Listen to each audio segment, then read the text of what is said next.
Bonjour, bonjour, salut mes étoiles, salut à tous, je vous salue, je vous aime, je suis contente de vous retrouver.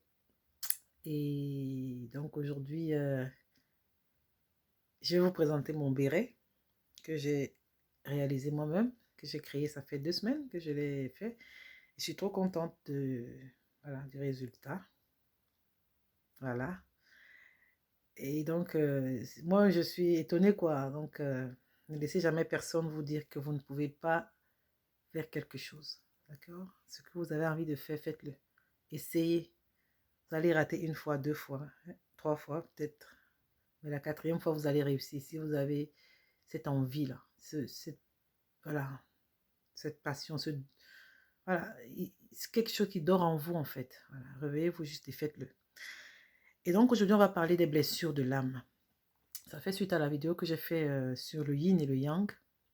J'avais fait une première vidéo sur le yin et le yang qui date déjà de quelques temps. Et donc, j'avais parlé des blessures, non, des manifestations. Comment est-ce que le yin se comporte, comment est-ce que le yang se comporte. Et c'est dans cette même lignée que je vais continuer aujourd'hui pour parler des blessures de l'âme que nous tous nous vivons, hein, mais euh, qui nous font réagir différemment du fait qu'on soit yin ou yang. Donc, on ne va pas réagir pareil aux mêmes blessures. Et on n'aura pas les mêmes blessures, le même niveau de blessure. C'est-à-dire que, par exemple, la blessure du rejet, elle est plus forte chez le yin et sera moins forte chez le yang, qui lui va développer une autre blessure qui sera la blessure de l'abandon, qui sera plus forte chez lui et moins forte chez le yin. Donc c'est un peu de ça que je vais parler aujourd'hui. Et pourquoi je parle de ça?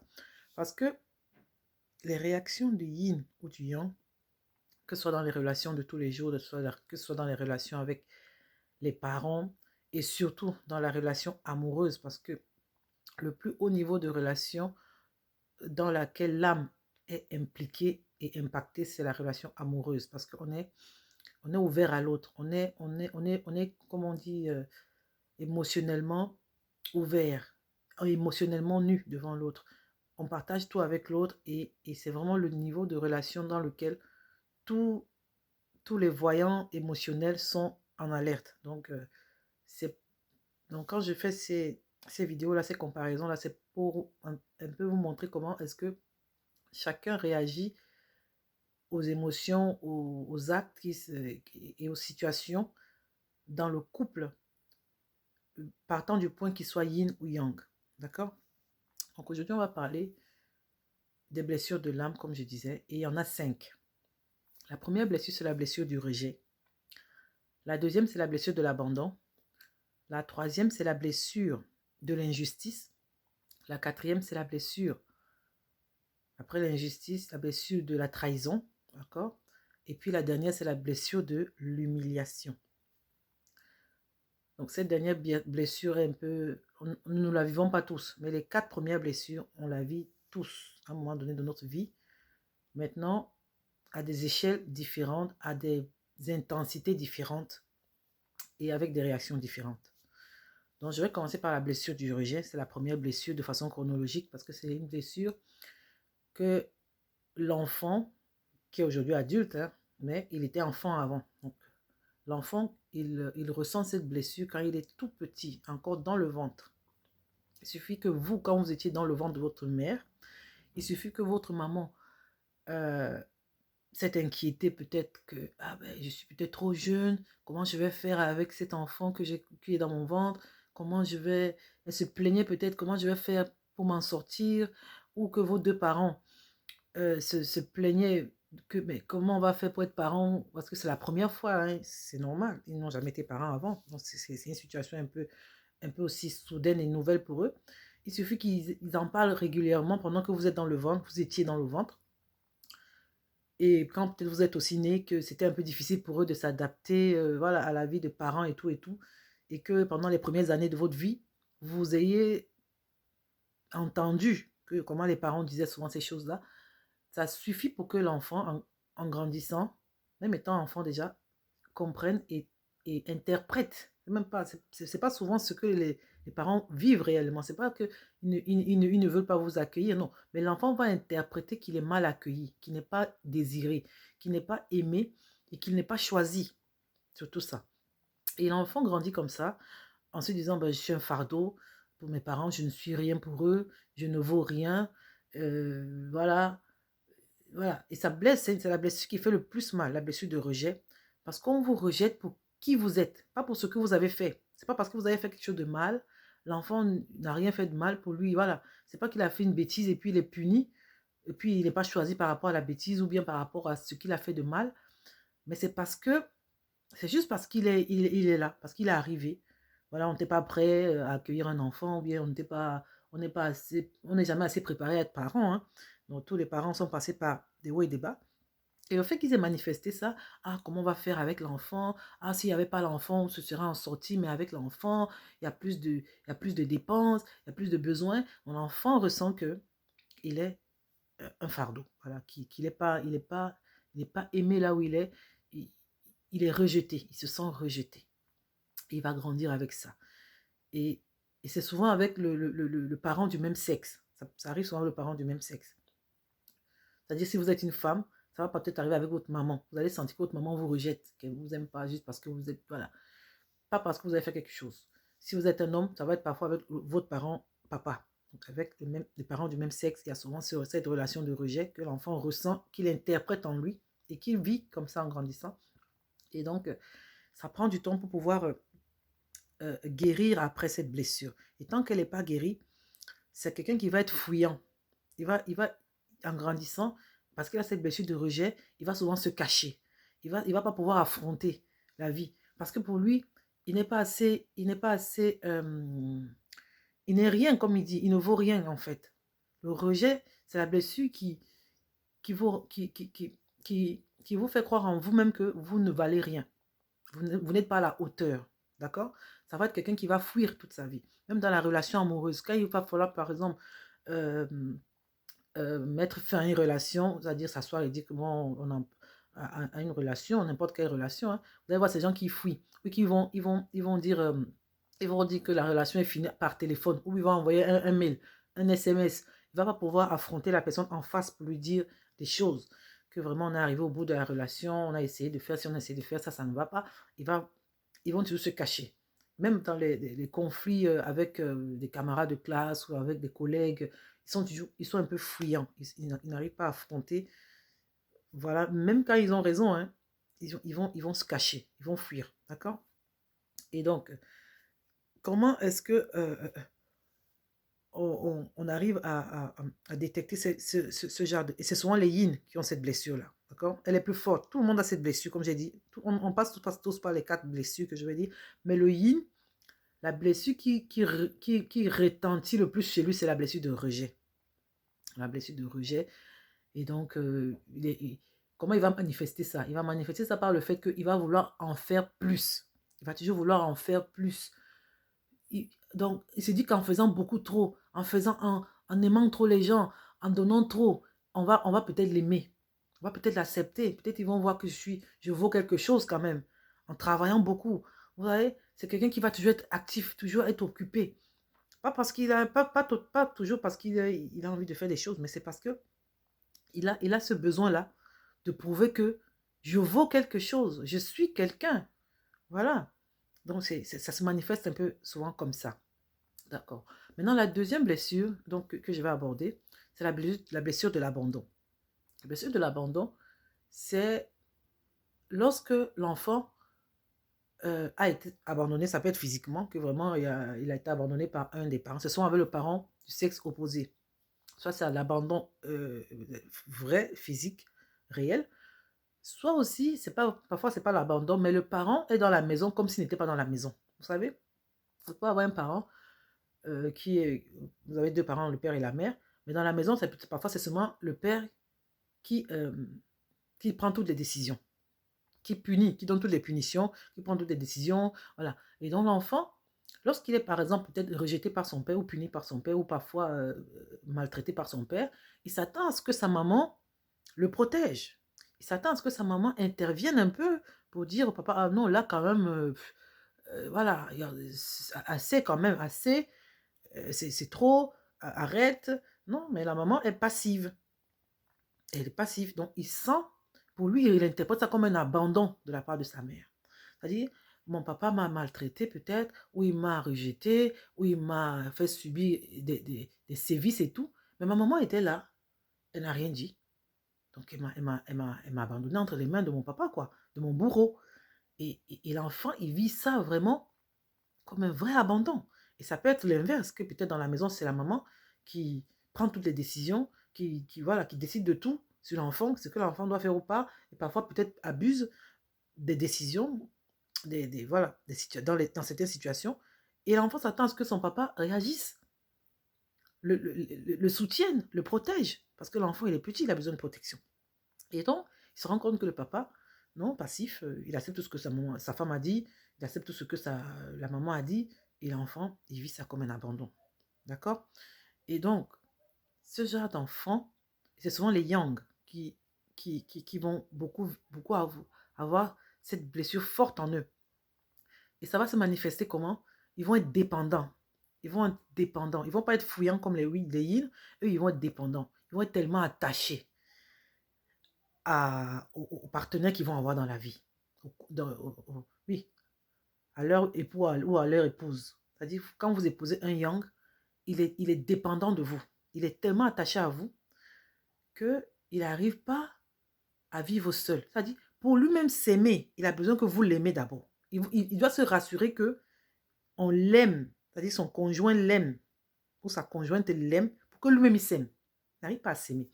Et donc, comme je dis, tant qu'on a des blessures, tant qu'on n'a pas reconnu ces blessures et guéri, et travaillé dessus pour guérir ces blessures, on est dysfonctionnel, on ne fonctionne pas normalement, surtout en couple, et même avec les autres, l'environnement autour.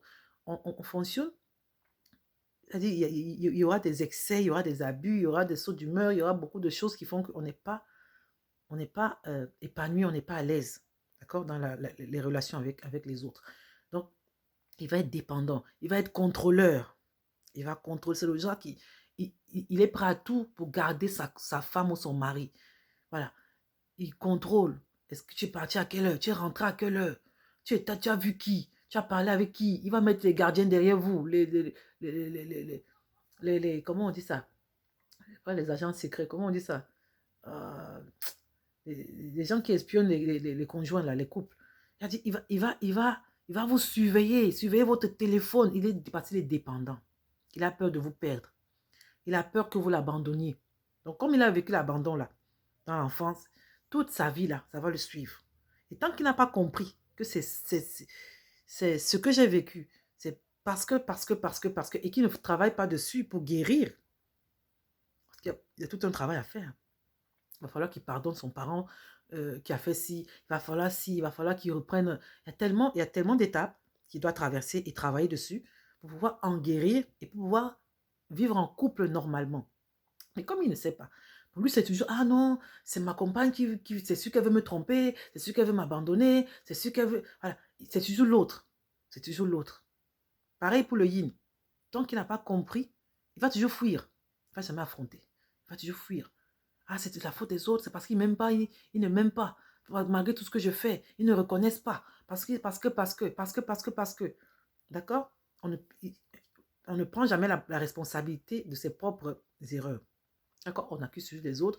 Et l'ego qu'on a, notre ego, nous conforte. D'accord?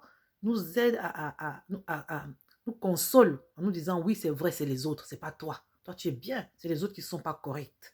D'accord? L'ego est toujours. Quand vous faites une mauvaise action dans une relation ou une bêtise, vous-même, vous sentez que vous avez fait mal. Mais l'ego vous réconforte. Vous dites tout le temps, ah non, c'est pas toi, c'est l'autre qui n'est pas correct. Toi, tu es correct.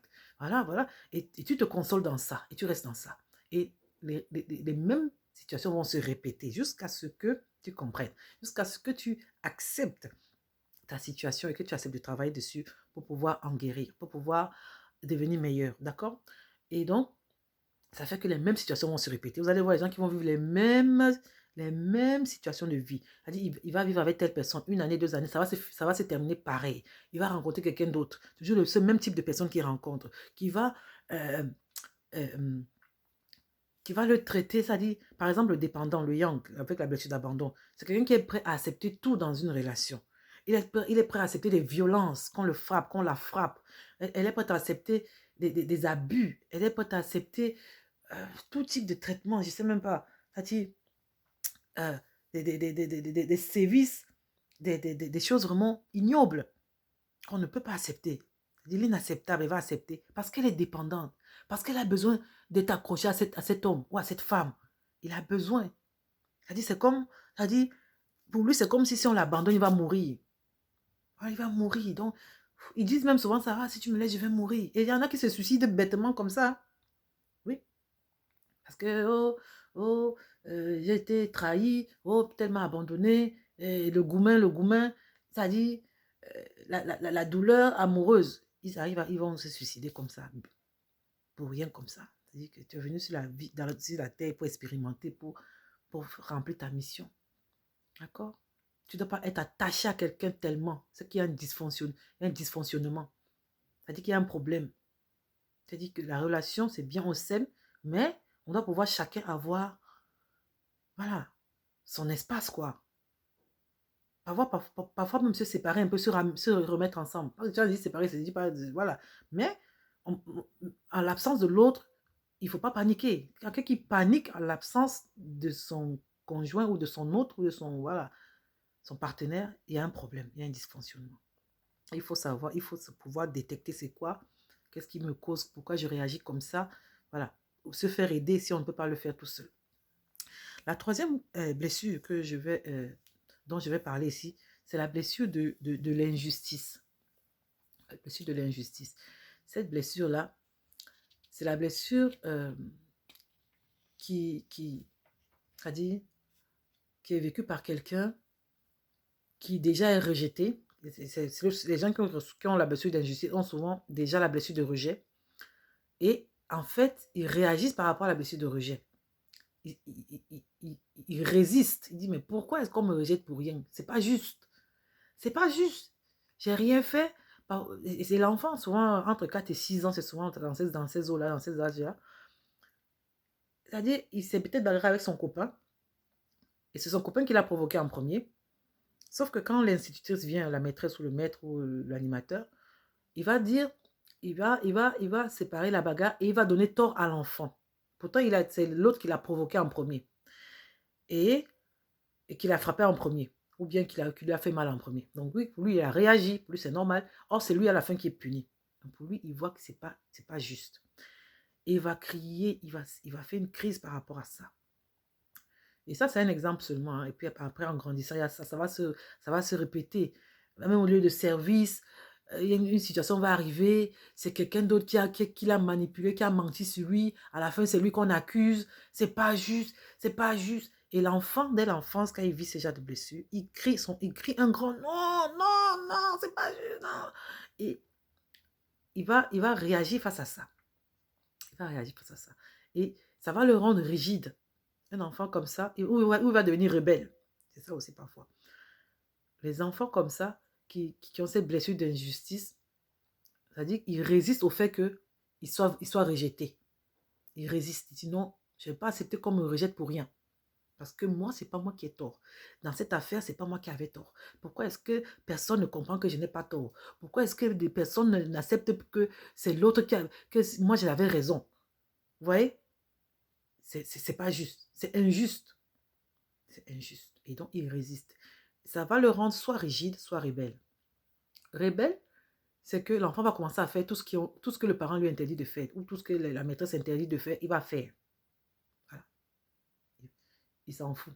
Il va faire tout le contraire de ce qu'on va lui dire de faire. D'accord? Pour attirer l'attention, montrer que, voilà, je suis fâché. Je suis fâché. Voilà. Et là encore, ça va. Quand il est même rebelle encore, c'est rattrapable. On peut encore rattraper. Mais quand ça va à un autre niveau, il devient rigide. Et l'enfant rigide, l'enfant rebelle, comme je disais, il est en colère tout le temps, les crises de colère, les crises de panique, les crises de... Voilà. Il va crier tout le temps sur les gens. Non, non, non, non, non. Ça encore, ça va. Au moins, il sort cette douleur-là, il sort ce feu-là. Maintenant, l'enfant rigide qui devient rigide, c'est l'enfant qui a tellement vécu l'injustice que ça l'a bloqué, en fait. Donc, il vit tout à l'intérieur, il ne manifeste pas. Celui au moins qui est rebelle, il manifeste, au moins on voit. On comprend que bon, il est fâché par rapport à quelque chose. L'autre qui est rigide, lui, il ne parle même pas. A dit, il ne répond pas. Le ton, quand il parle, le ton est linéaire. Ça dit, ça ne monte pas. Non, le ton est normal, bas. Il parle normal. Voilà. Comme si rien ne s'est passé. Mais ses yeux, les enfants comme ça, c'est dans les yeux. Ses yeux sont foudroyants. Ça dit, quand il te regarde, toi, tu sens que non, l'enfant, il a une histoire dans ses yeux. Son regard, là, c'est une histoire. Il a une histoire à raconter. Oui, mais il ne parle pas. Et ça, c'est difficile, plus compliqué encore à rattraper, à gérer. C'est même mieux encore qu'il soit rebelle avec, voilà, avec des conseils, avec l'éducation, avec beaucoup d'exercices, avec beaucoup de... Voilà, on peut travailler sur lui pour le rattraper. Mais l'enfant rigide, c'est vraiment, vraiment compliqué. Là même, il faut commencer à voir peut-être les psychologues ou en tout cas se faire aider. Quand l'enfant devient rigide, c'est vraiment qu'il il peut devenir très violent et de façon vraiment abrupte comme ça. Donc, c'est ça. À faire attention. Maintenant, la quatrième blessure, voilà, c'est la blessure de la trahison. La blessure de la trahison, qui est aussi très forte chez les Yang. Voilà, c'est lui qui a été abandonné. Voilà. Pour lui, la trahison, c'est... Quand il vit la trahison, c'est une double sentence, comme on dit. Double pénalité. C'est-à-dire, déjà, j'ai été abandonné. Et donc, dès que quelqu'un va le, comme on dit, les Ivoiriens disent taper d'eau, ou bien va faire quelque chose dans son dos, va faire quelque chose, peut-être ils sont en partenariat avec quelqu'un qui va faire un truc sans lui dire. Oh, c'est dramatique pour lui, quoi. Oh là là là là là. Et c'est ça. Quand on a une blessure, c'est que dès que le truc arrive, on dramatise le truc, quoi. C'est-à-dire, on réagit, on surréagit, on réagit un peu trop fort. Voilà, c'est-à-dire qu'il y a une blessure, il y a quelque chose. Il y a quelque chose que ça allait réveiller en nous, dans l'âme, d'accord? Et donc, quelqu'un va lui, peut-être, lui cacher une information, ou bien il va apprendre ça par quelqu'un d'autre. Ah non, tu voulais me trahir, tu m'as trahi, ah, non, c'était entendu si. Ça va devenir grave. Ça devient grave. Et donc, il ne supporte pas d'être trahi. Il ne supporte pas. Et donc, voilà. C'est compliqué. C'est compliqué. C'est compliqué. Il ne supporte pas d'être trahi. Et la blessure de la trahison, se manifeste, voilà, ça va se manifester par toujours, pareil, hein, des crises de colère, des crises de... Voilà. En fait, toutes les réactions aux blessures, c'est soit on fuit, soit on crie. Soit on fuit, soit on crie. C'est-à-dire que dans les deux cas, on n'affronte pas, on ne répond pas normalement, on n'est pas calme. Voilà. Parce que quand on fuit, c'est on a peur, on a paniqué, on a fui. Quand on crie aussi, c'est que la colère. Donc c'est une émotion qui est au-dessus de la normale. Toutes les deux émotions. La peur, c'est tout en bas. C'est-à-dire, c'est en bas de la normale. La colère, c'est tout au-dessus de la normale. On ne réagit pas normalement. C'est ça. C'est soit l'un, soit l'autre. D'accord? Donc, c'est souvent comme ça. Avec la trahison, ça va être que il va être contrôleur. Il va être hyper contrôleur. Les gens comme ça, qui ont été trahis quand ils étaient enfants, même étant grands. Parce que ça va toujours revenir. Il va toujours dire, ah, pourquoi c'est toujours moi qu'on trahit? Ça revient. Ça revient. C'est-à-dire, c'est les mêmes situations. C'est toujours toi qu'on va te trahir. C'est toujours toi qui tombe tu rentres en partenariat avec les partenaires qui te trahissent. C'est toujours toi voilà, qui tombe sur des conjoints qui te trahissent. Ou sur les petits amis, les petites amies qui vont te trahir. Pourquoi ça se répète? Posez-vous la question. Parce que au fond, il y a une blessure de trahison qui n'a pas été soignée, qui n'a pas été reconnue. Parce qu'avant de soigner, parler de soigner des guérisons, de travailler dessus, il faut d'abord la reconnaître que réellement, c'est moi, c'est pas l'autre. C'est moi qui dois, qui ai ça à travailler, parce que j'ai vécu ci, parce que j'ai vécu ça, je dois prendre la responsabilité de mes actes, de mes choix, de ci, voilà. Il y a ce travail à faire. Et sans tant qu'elle n'est pas reconnue, voilà. C'est voilà. Un enfant qui vit, un adulte qui vit la trahison, ça veut dire que étant enfant, on lui mentait beaucoup. Ses parents lui mentaient. Ses parents on manque à quelqu'un. Lui mentait, lui disait des choses et qui ne faisait pas en fait. Des promesses non tenues, lui promettait des choses qu'il ne lui donnait pas. Et donc, il a grandi comme ça. Pour lui, c'est que voilà, quand quelqu'un parle, et puis il aura peur des autres. Il aura peur de s'engager. Parce que pour lui, c'est que tout le monde qui fait des promesses, c'est des menteurs. Parce que étant enfant, il a eu des parents qui lui promettaient des choses, qui lui disaient des mensonges. ou qui mentait aux autres, il entendait comment ses parents mentaient aux autres. Il grandit dans un environnement dans lequel tout le monde trahit tout le monde. Voilà. Et donc, comme tout le monde trahit tout le monde, il grandit avec cette blessure de trahison-là et il a peur. Quand il se retrouve en couple, il a peur que son conjoint le trahisse, il a peur que sa conjointe, si c'est un homme, il a peur que sa femme le trahisse, si c'est une femme, elle a peur que son mari la trahisse. Donc, c'est un peu compliqué. C'est un peu compliqué. Et ils vont exprimer cette douleur-là de façon violente. Dès qu'il y aura une trahison, ça va être soit la bastonnade, soit la violence, soit les humiliations dans la relation amoureuse. Et il y a tout ça qui va se déclencher. Donc, à faire attention. Parce que la violence n'amène que des conflits. C'est-à-dire, même quand on réagit par la colère et violemment, après, c'est des conflits qui vont suivre. Il y aura toujours des conflits. Donc, ce n'est pas la bonne réaction. Donc, c'est ça. Ça, c'est pour la trahison. Maintenant, pour l'humiliation. La dernière blessure, la cinquième, c'est l'humiliation. Bon, c'est la seule blessure qui n'est pas vécue par tout le monde. C'est typique pour certaines personnes dans certains groupes de... Voilà. C'est souvent lié à une culture, hein, au poids d'une culture ou d'une religion donnée. C'est des gens qui ne s'autorisent pas à... C'est une blessure qui fait en sorte qu'on ne s'autorise pas à ressentir des choses. C'est-à-dire, on a honte, on ne se sent pas digne. On ne se sent pas digne. Par exemple, c'est souvent sur les personnes qui ont par exemple un surpoids, c'est-à-dire qui ont beaucoup de poids, peut-être un gros ventre, voilà.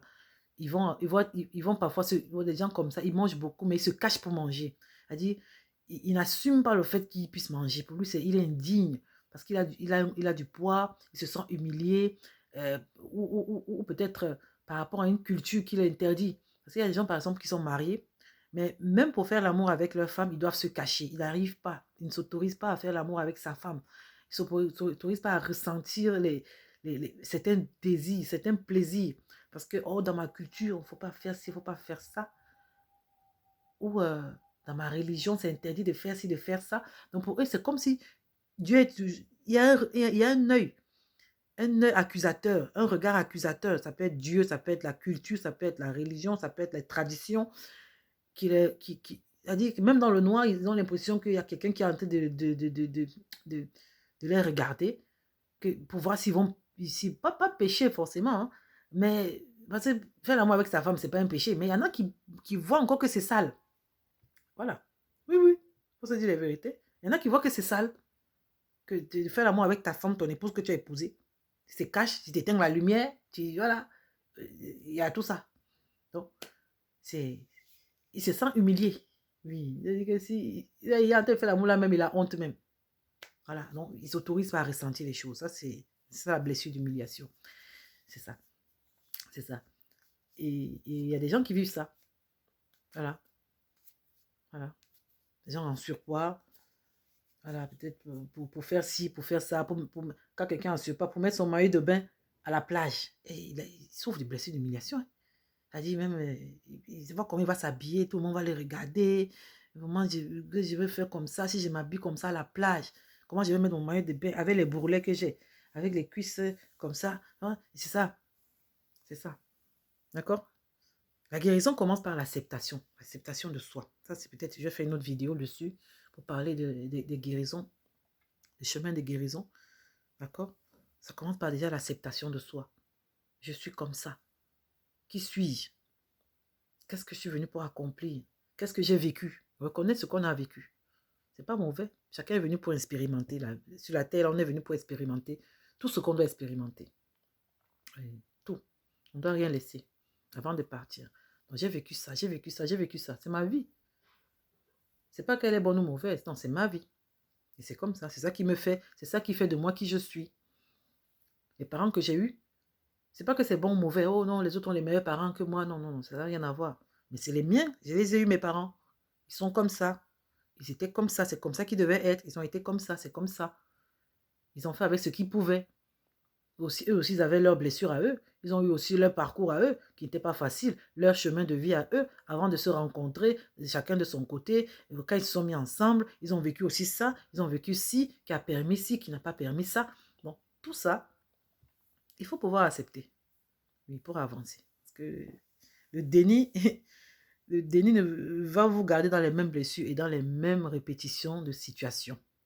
Tant que vous êtes dans le déni, tant que l'ego est en train de vous tromper et vous restez dans le déni. Ah non, ah si, ah ça, ah ça. Et donc, c'est ça. C'est ça. Bon, c'était tout pour aujourd'hui.